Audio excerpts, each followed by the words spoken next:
ان اللہ یرفع بہذا الکتاب اقواما ویضع به آخرین سبحان ربک رب العزة عما یصفون وسلام علی المرسلین والحمد للہ رب العالمین۔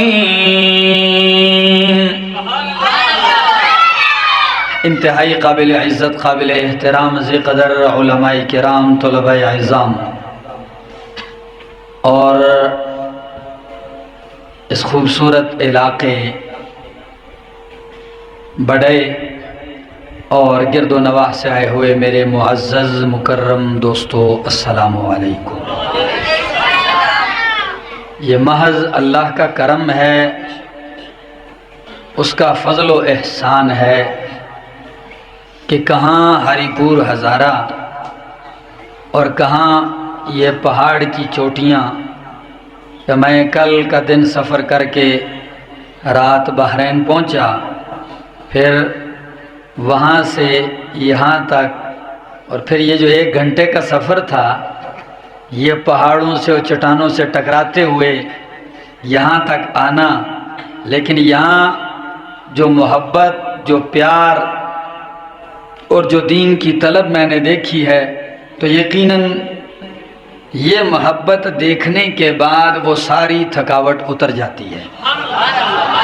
اللہ رب العالمین آپ لوگوں کے دلوں میں دین اور دینداروں کی محبت اور زیادہ پیدا فرمائے۔ آپ لوگوں کو معلوم ہے اس دنیا کے اندر چیز یا نسبت سے گر جاتی ہے یا نسبت کی وجہ سے اونچی ہو جاتی ہے۔ اگر نسبت بری ہو تو چیز گھٹیا ہو جاتی ہے، اور اگر نسبت کسی عظیم چیز کے ساتھ ہو تو اس نسبت کی وجہ سے وہ معمولی چیز بھی عظیم ہو جاتی ہے۔ آپ کی توجہ چاہوں گا تو بات قرآن و سنت کی روشنی میں انشاءاللہ کھولوں گا۔ لکڑی، اس کی حیثیت وہی ہے کہ یہ لکڑی ہے، دیار ہے، بیار ہے، کچھ اور ہے۔ السلام علیکم۔ مولانا احمد جمشید خان صاحب کے مزید بیانات سننے کے لیے ہمارے چینل دین انفینٹی کو سبسکرائب کیجیے، شکریہ۔ اب اسے آپ نے باتھ روم کا دروازہ بنایا، وہ الگ نسبت، لیکن وہی لکڑی جب آ کے مسجد کے محراب میں لگی تو اس کی نسبت بدل گئی، شان عظیم ہو گئی۔ اسی لکڑی سے آپ کے گھر میں الماری بنی، لیکن وہی لکڑی کا کچھ حصہ بنا، اس سے قرآن کریم کے لیے رحل بن گیا، تو اب رحل کی عظمت اونچی ہو گئی۔ آپ کے گھر کا بچہ بھی اس کی عزت کرتا ہے۔ کپڑا تو کپڑا ہے، آپ نے قمیص بنائی، سلوار بنا دی، اب کسی کی قمیص سلوار راستے میں بھی پڑی ہو تو کوئی دیکھتا بھی نہیں، لیکن کچھ بچا ہوا ٹکڑا آپ نے قرآن کے لیے غلاف بنا دیا۔ اب غلاف جب نسبت قرآن سے ہو گئی ہے تو بڑا نہیں، معصوم بچہ بھی وہ غلاف زمین پہ گوارا نہیں کرے گا، اسے اٹھائے گا، چون کے اونچی جگہ رکھے گا۔ کیوں؟ اس کپڑے کی نسبت قرآن سے ہو گئی، وہ کپڑا عظیم ہو گیا۔ لکڑی کی نسبت قرآن سے ہو گئی، وہ لکڑی عظیم ہو گئی۔ جس ورقے اور صفحے کی نسبت قرآن سے ہو گئی، وہ ورقہ اور صفحہ عظیم ہو گیا۔ قرآن جس رات میں آیا وہ رات اتنی عظیم ہو گئی کہ وہ 1000 مہینوں سے افضل ہو گئی۔ قرآن جس بستی میں آیا وہ ام القرآن مکہ المکرمہ مدینہ المنورہ بن گیا۔ قرآن جس امت پہ آیا وہ کنتم خیر امت بن گئی۔ قرآن جس نبی پہ آیا وہ رحمت للعالمین بن گیا۔ تو قرآن جس سینے میں آئے گا وہ سینہ بھی تمام سینوں سے اعلیٰ ہو جائے گا۔ قرآن جس زبان سے ادا کیا جائے گا وہ زبان بھی اعلیٰ ہو جائے گی۔ اور اللہ کے پاک پیغمبر صلی اللہ تعالی علیہ وسلم کا فرمان ہے، فرمایا خیرکم من تعلم القرآن وعلمہ، تم میں سے بہترین، اس علاقے کا پورا نام کیا ہے؟ پورے علاقے کا ہاں، بڑے سیرے، یہ نام بھی بڑا ثقیل سا ہے۔ ہاں، بڑے سیرے والوں، لفظ پہ توجہ کیجئے، خیرکم من تعلم القرآن وعلمہ، یہ نبی کا فرمان ہے۔ اور جب اللہ کے پاک پیغمبر صلی اللہ تعالی علیہ وسلم یہ ارشاد فرما رہے تھے تو اس وقت سامنے میں اور آپ نہیں بیٹھے ہوئے تھے، اس وقت سامنے صحابہ کرام کی جماعت بیٹھی ہوئی تھی، ان میں مجاہد بھی تھے، ان میں غازی بھی تھے، ان میں حاجی بھی تھے، ان میں روزے دار تہجد گزار بھی تھے، ان میں بڑے بڑے صدقات و خیرات کرنے والے بھی تھے، ساری رات قیام میں رکوع میں گزارنے والے بھی تھے۔ لیکن نبی نے یہ نہیں فرمایا تم میں وہ بہتر ہے جو حاجی ہے، تم میں وہ بہتر ہے جو صدقے بہت کرتا ہے، تم میں بہترین وہ ہے جو تہجد زیادہ پڑھتا ہے، بلکہ فرمایا او نمازیو، حاجیو، تہجد گزارو، روزے دارو، تم میں بہترین وہ ہے جو یا قرآن کا طالب العلم ہے یا قرآن پڑھانے والا استاد ہے، یہ تم میں سے بہتر ہے۔ خیرکم من تعلم القرآن وعلمہ، تم میں سے بہترین وہ ہے۔ نبی نے انہیں بہتر کہا، اللہ نے بھی ان کو بہتر کہا، فرمایا ثم اورثنا الکتاب الذین اصطفینا من عبادنا، ہم نے اپنی کتاب کا وارث ان لوگوں کو بنایا، اصطفینا، جن کو ہم نے چن لیا اپنے بندوں میں سے۔ عجیب کمال ہے، یہ اس مالک کا احسان ہے، کسی کو اللہ نے ہاتھ میں لکڑی تھما دی، وہ لکڑی پہ محنت کر رہا ہے، کسی کے ہاتھ میں اللہ نے لوہا و پتھر رکھ دیا، وہ سارا دن لوہا کوٹتا رہتا ہے، پتھر کوٹتا رہتا ہے، لیکن قرآن والو تم پہ اللہ کا احسان ہے، اللہ فرماتے ہیں میں جسے پسند کر لیتا ہوں اس کے ہاتھوں میں قرآن دے دیتا ہوں۔ اللہ نے تمہارے ہاتھوں میں قرآن دے دیا ہے، یہ اللہ کا کلام ہے، یہ کوئی ریاضی کی اور انگریزی کی کتاب نہیں ہے، یہ اللہ کا کلام ہے۔ اور بڑے والوں، اللہ کا کلام ہونے کا مقصد کیا ہے؟ توجہ کیجئے، میں گھر میں بیٹھا ہوں خاموش، ہاتھ سے لکھ رہا ہوں کتاب، یہ ہے میری کتاب، کیا؟ توجہ۔ اور ایک ہے جو میں نے ابھی یہاں بڑے میں گھنٹہ تقریر کی ہے، وہ گھنٹہ تقریر کرنے کے بعد وہ تقریر لکھی جائے تو کتاب تو وہ بھی بن گئی، اور جو گھر کے کونے میں نے ہاتھ سے لکھی کتاب وہ بھی ہے۔ فرق کیا ہے؟ وہ پہلے جو لکھی وہ صرف کتاب ہے، کیا ہے؟ وہ میری کتاب ہے، لیکن میرے گھنٹے کی تقریر کو آپ لکھو، یہ میری کتاب بھی ہے، میرا کلام بھی ہے۔ تو قرآن رب کی کتاب بھی ہے اور رب کی زبان سے نکلا ہوا کلام بھی ہے، یہ اللہ کا کلام ہے۔ یہی وجہ ہے اس پہ فنا نہیں آتی، ہر چیز فنا ہوتی ہے، قرآن پہ فنا نہیں آتی، یہ اللہ کی صفت ہے۔ اللہ کا کلام جس سینے میں آ جائے وہ سینہ کتنا معطر، منور، معلا، مجلا، مزکا و مصفا ہو جائے گا، کتنا عظیم ہو جائے گا، کتنی شان والا ہو جائے گا۔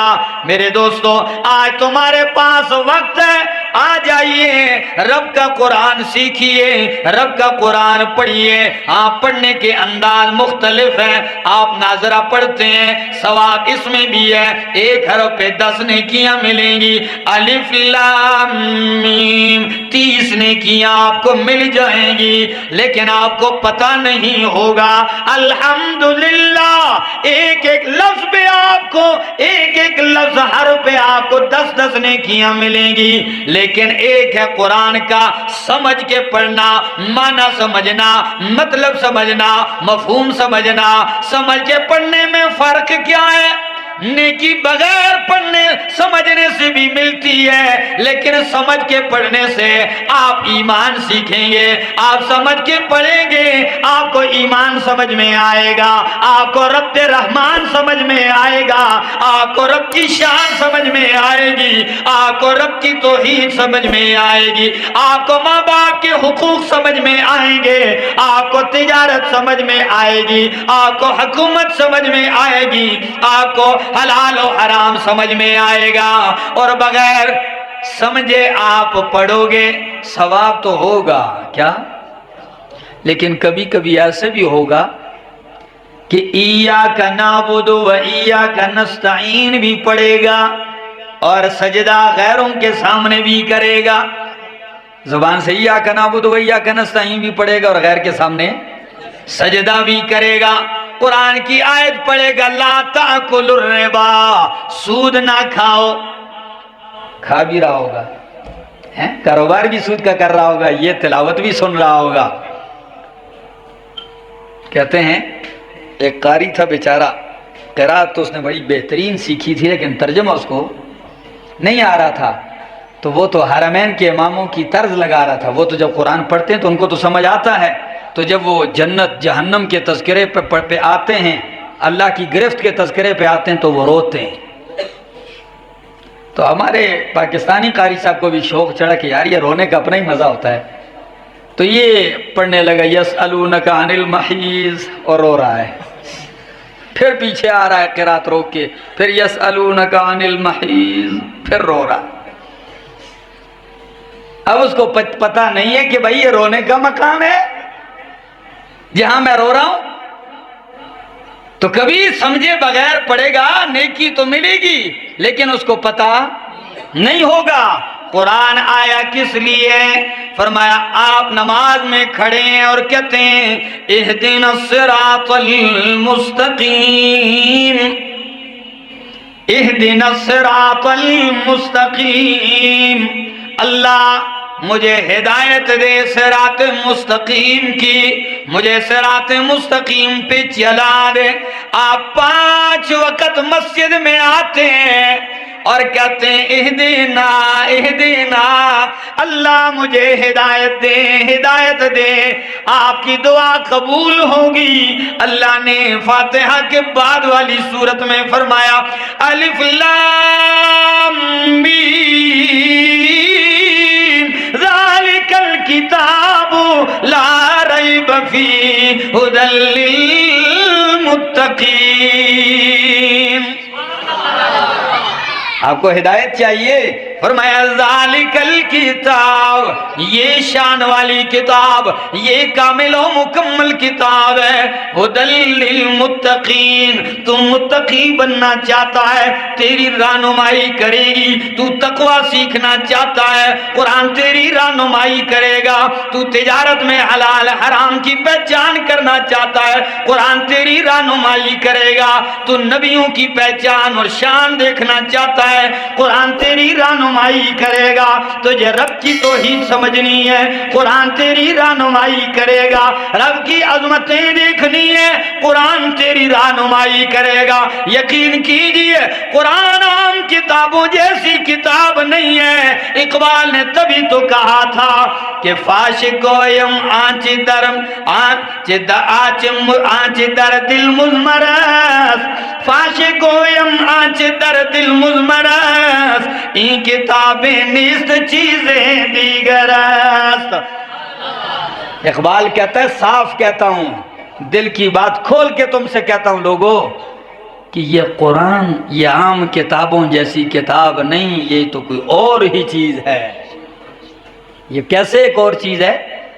یہ کبھی آپ کو جنت کی سیر، کبھی جہنم کی سیر، کبھی ولیوں کی پہچان، کبھی صحابہ کی تعارف کا تعارف، کبھی آپ کو اللہ کا جلال بتائے گی، کبھی آپ کو اللہ کا غصہ، قہر، غضب، گرفت بتائے گی، کبھی آپ کے سامنے رب کی رحمتیں بیان کرے گی۔ جب آپ غضب کے تذکرے سنیں گے آپ کے رونگٹے کھڑے ہو جائیں گے کہ اب گرفت ہونے والی ہے۔ ادھر ڈرایا ڈرایا، ان بطش ربک لشدید، کہ تیرے رب کی گرفت بڑی سخت ہے، قہار ہے، پکڑنے والا ہے، جبار ہے۔ لمن الملک اليوم، کس کی بادشاہی ہے، کس کا اختیار ہے؟ ڈراتا ہے، اور جب بندہ ڈرتا ہے تو فوراً آپ کو دوسرے مقام پہ رحمت دکھا دیتا ہے رب کی، اور کہتا ہے لا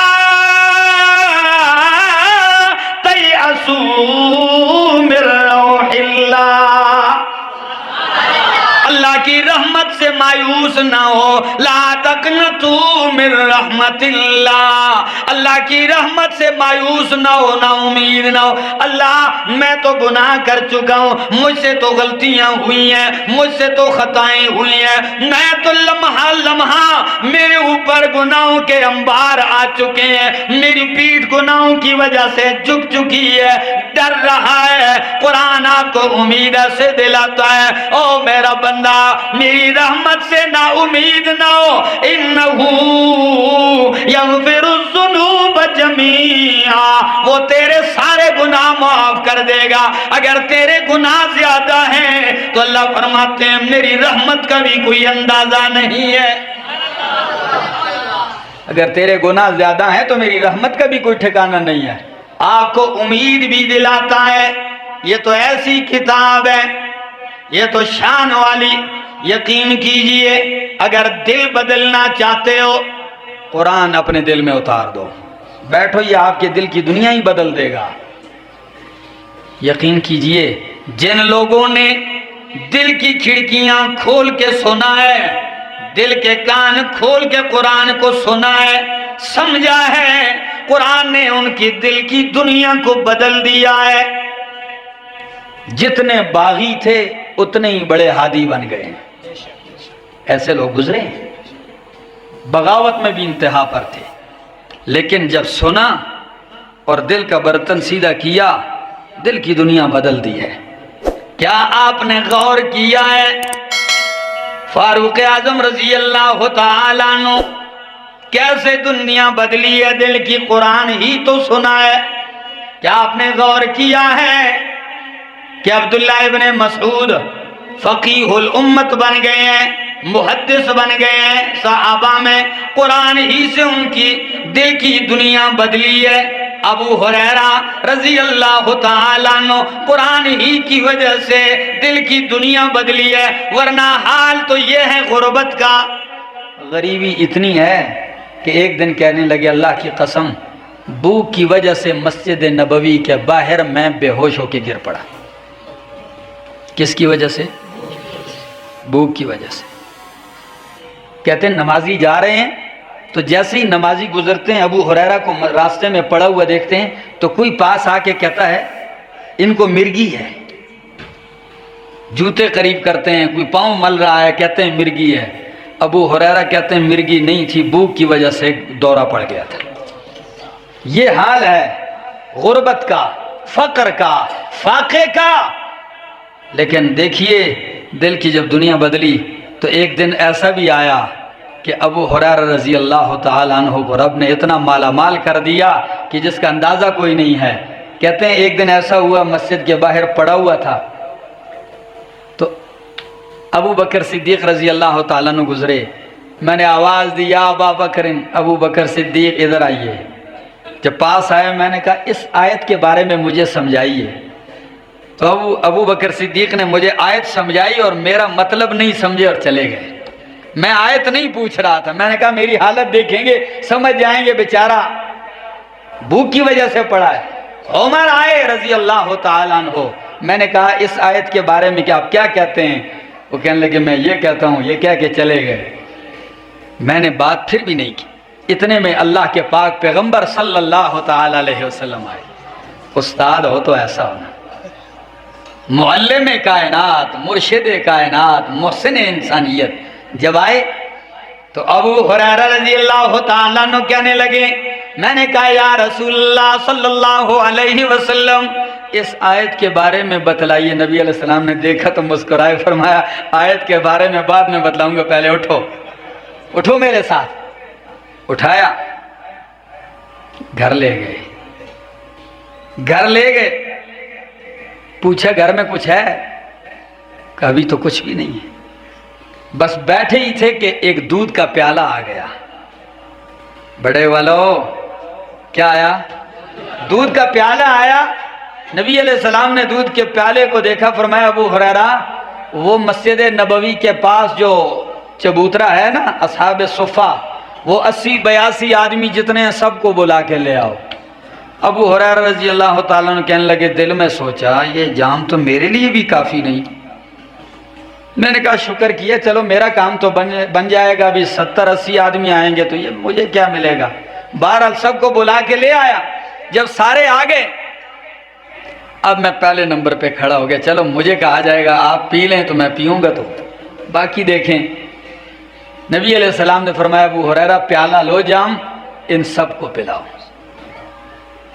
جام لیا، دل میں سوچا چلو جیسے ہوگا دیکھی جائے گی۔ کہتے ہیں اللہ کی قسم جام گھومتا گیا گھومتا گیا، 80 آدمیوں سے گھوم گھوم کے جب میرے پاس آیا تو اسی طرح بھرا ہوا تھا۔ یہ نبی پاک صلی اللہ علیہ وسلم کا معجزہ تھا۔ کیا تھا؟ یہ معجزہ تھا۔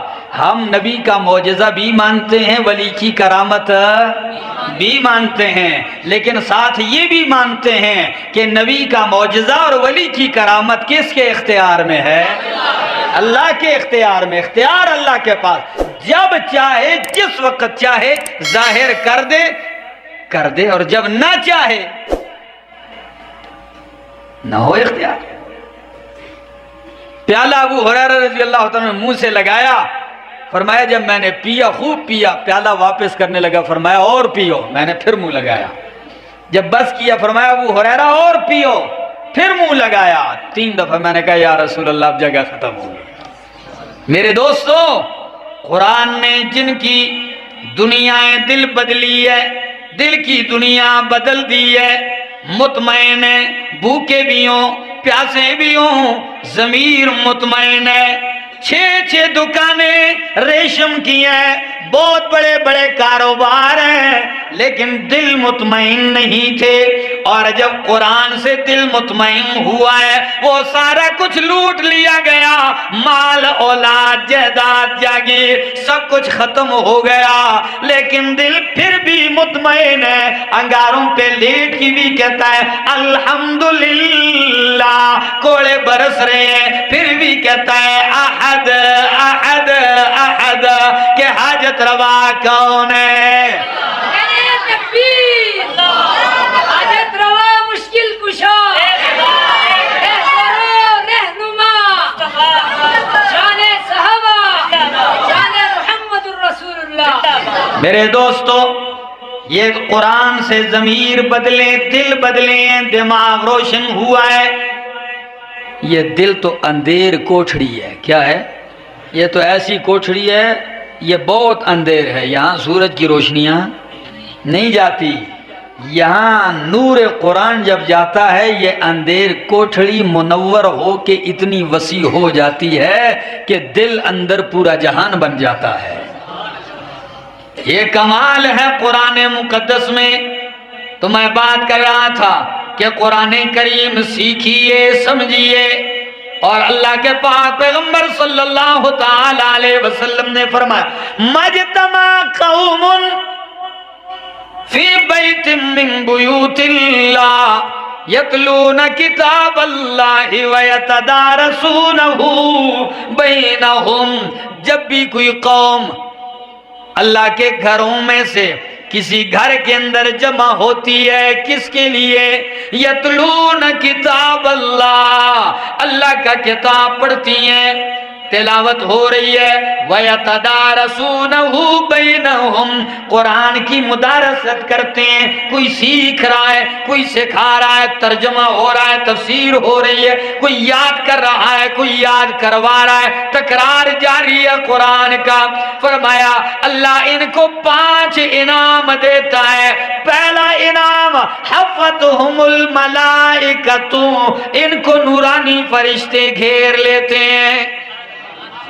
میرے خیال سے آپ لوگ تھک گئے ہیں، بس کریں۔ ہاں کیا کر لیتے ہیں فرشتے؟ گھیر لیتے ہیں۔ یقین کیجئے کوئی مانے نہ مانے، کسی کا یقین ہے یا نہیں ہے، لیکن میں احمد جمشید کہتا ہوں اللہ کی قسم ہے ساری کائنات غلط کہہ سکتی ہے، میرے محمد کی زبان سے نکلا ہوا جملہ کبھی غلط نہیں ہو سکتا۔ تو بولو سچ ہے کہ نہیں؟ سچ ہے، فرشتے گھیرے ہوئے ہیں آج کی مجلس کو۔ آپ کہیں گے وہ یقین میں کہاں سے لاؤں کہ اللہ کے پاک پیغمبر بازار میں جا رہے ہیں، ایک شخص آواز لگا رہا ہے میں گھوڑا بیچ رہا ہوں۔ کیا بیچ رہا ہوں؟ گھوڑا۔ ابھی چند لمحات پہلے ایک ساتھی نے کہا اگر آپ سیاحت کے لیے، سیر کے لیے اوپر جانا چاہتے ہیں تو گھوڑے بھی ہیں اوپر کہیں۔ میں نے کہا یار میں گاڑی میں یہ حشر ہوا تو گھوڑے پہ کیا حال ہوگا؟ تو میں نے کہا بھی ہم واپسی ہی کریں گے۔ بہرحال اللہ کرے کہ جو بات کہنا چاہ رہا ہوں وہ سمجھ میں آ جائے، میرا بھی کام بن جائے اور آپ کا بھی کام بن جائے۔ تو ایک بندہ کہہ رہا ہے بانڈوں میں رہنے والا، پنڈ میں رہنے والا، دیہات میں رہنے والا، ٹھیک ہے نا، جس کو کہتے ہیں پینڈو۔ تو وہ آواز دے رہا ہے، کہتا ہے آرابی، کہتا ہے کوئی ہے جو گھوڑا خریدے؟ نبی علیہ السلام نے کہا میں خریدتا ہوں۔ کتنے کا بیچتے ہو؟ کہتا ہے اتنے کا بیچتا ہوں۔ فرمایا میرا ہو گیا، آؤ پیسے دیتا ہوں۔ جب وہ جانے لگا اللہ کے پاک پیغمبر آگے ہیں، وہ دیہاتی پیچھے جا رہا ہے، راستے میں اس کو کسی نے کہہ دیا میں 2 پیسے زیادہ دیتا ہوں۔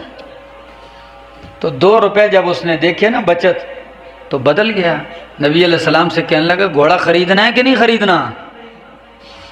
خریدنا ہے کہ نہیں خریدنا؟ نبی علیہ السلام نے فرمایا اللہ کے بندے خرید جو لیا ہے، ابھی تو صرف آپ کو پیسے دینے ہیں، بات ہو گئی ہے، پیسے لوٹ جاؤ۔ کہتا ہے میں نے بیچا ہی نہیں تو آپ نے خریدا کیسے؟ ایسے لوگ آپ کو مارکیٹ میں ملیں گے، ہاں یہ ہر جگہ ہوتے ہیں ایسے لوگ، جب 2 پیسے دیکھتے ہیں تو بدل جاتے ہیں۔ تو کہتا ہے میں نے بیچا ہی نہیں تو آپ نے کیسے خریدا؟ نبی علیہ السلام کہتے ہیں اللہ کے بندے یہ تو کیا کہہ رہا ہے؟ ابھی تو نے خریدا، آواز لگائی، بیچا میں نے، خریدا، اب تو انکار کر رہا ہے؟ کہتا ہے اگر آپ کے پاس گواہ ہے تو پیش کرو۔ آپ کا دعویٰ ہے کہ میں نے بیچا ہے تو میرا تو انکار ہے، آپ کے پاس گواہ ہے؟ تو جب گواہ تو تھے نہیں، لوگ جمع ہونے لگے۔ اتنے میں ایک صحابی ہے حضرت خزیمہ رضی اللہ تعالیٰ عنہ، دوڑتے ہوئے آئے، بات صرف سنتی کہنے لگا اللہ کی قسم میں گواہی دیتا ہوں کہ او دیہاتی تو نے بیچا ہے، میرے مصطفیٰ نے خریدا ہے۔ میں قسم کھا کے گواہی دیتا ہوں۔ جب گواہی دی دیہاتی بیچارہ پریشان ہکا بکا رہ گیا، نبی علیہ السلام نے مسکرا کے اس کی طرف دیکھا، گواہ چاہیے تھا نا، آ گیا، گھوڑا خریدا گیا، بات تو ختم ہو گئی۔ پر اللہ کے پاک پیغمبر صلی اللہ علیہ وسلم نے خزیمہ کو پکڑ لیا، فرمایا خزیمہ تو موقع پر موجود نہیں تھا، جب میں خرید رہا تھا تو نہیں تھا، جب وہ بیچ رہا تھا تو نہیں تھا، کس طرح تو نے بغیر دیکھے گواہی دے دی ہے؟ جواب سنیے پھر سبحان اللہ کہیے۔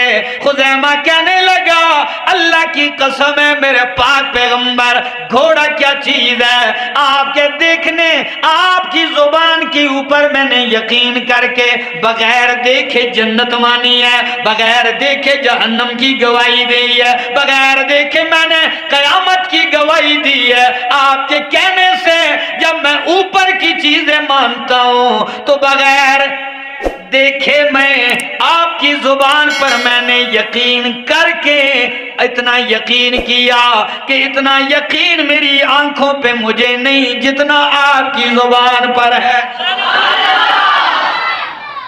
اگر میں آنکھوں سے دیکھ بھی لیتا تو مجھے اتنا یقین نہیں جتنا آپ کی زبان پر یقین ہے۔ تو اللہ کے پاک پیغمبر صلی اللہ علیہ وسلم نے فرمایا لوگو آج کے بعد ہر جگہ 2 گواہ ضرورت ہوتے ہیں۔ کتنے مرد؟ اور اگر 1 مرد ہو تو عورتیں 2 ہوں، لیکن جہاں خزیمہ اکیلے آ جائے گا اس اکیلے کی گواہی 2 کے برابر ہوگی۔ یہ ہیں ذو الشہادتین۔ میرے دوستو تو یقین ہونا چاہیے۔ پہلا انعام مجلس کو فرشتے گھیر لیتے ہیں، دوسرا انعام غشیتہم الرحمت، رحمت ان کو ڈھانپ لیتی ہے۔ یقین کیجئے جتنے بھی پریشان ہوں اس مجلس میں دل ان کے باغ باغ ہوتے ہیں، گویا رحمت الہی میں ڈوبے ہوئے ہوتے ہیں۔ اور تیسرا انعام اوپر سے سکینہ اطمینان بھی برستا ہے، دل کو ایک چین بھی ملتا ہے۔ اور چوتھا انعام کیا ہے؟ ذکرہم اللہ فی من عندہ، یہ زمین پر بیٹھ کے اللہ کے تذکرے کرتے ہیں۔ قرآن میں اللہ عرش پہ فرشتوں کے سامنے ان کے تذکرے کرتا ہے۔ تم اللہ کے تذکرے کرتے ہو تو اللہ آپ کے تذکرے کرتا ہے، لیکن کیا سمجھا میرا دوست؟ آپ سمجھے نہیں ہیں۔ ہم تو اس پہ ناز کرتے ہیں کہ میرا نام وزیر اعظم لے لے، جی کسی کا نام اگر صدر صاحب لے لے، وزیر اعظم صاحب لے لیں کہ فلاں صاحب بڑا اچھا آدمی ہے، یا کسی طرح اس کو یاد کر لے تو وہ تو کپڑوں میں نہیں مٹتا۔ میرے دوستو قرآن کی مجلس میں آ کر بیٹھنے والے عاجز لوگوں، تمہاری شان اتنی اونچی ہے کہ کائنات کے بادشاہوں کی زبانوں پہ تمہارا نام نہیں، تمہارے تذکرے تو میرا رب کرتا ہے فرشتوں کی مجلس میں۔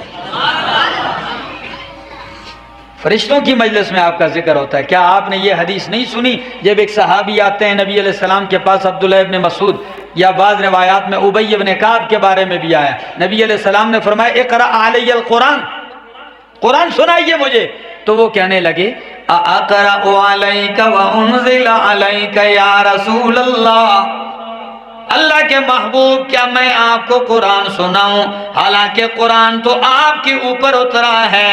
نبی کریم نے فرمایا میں نہیں کہتا، تھوڑی دیر پہلے جبریل آئے تھے، جبریل نے کہا ہے کہ ان سے کہیں وہ قرآن پڑھیں اور آپ سنیں۔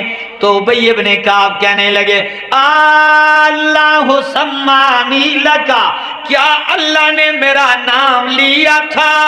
تو نبی کریم نے فرمایا ہاں، تو یہ پوچھتا ہے پہلے کہ جبریل نے نام لیا، جبریل نے تیرا نام بعد میں لیا، پہلے تیرا نام رب العالمین نے لیا ہے۔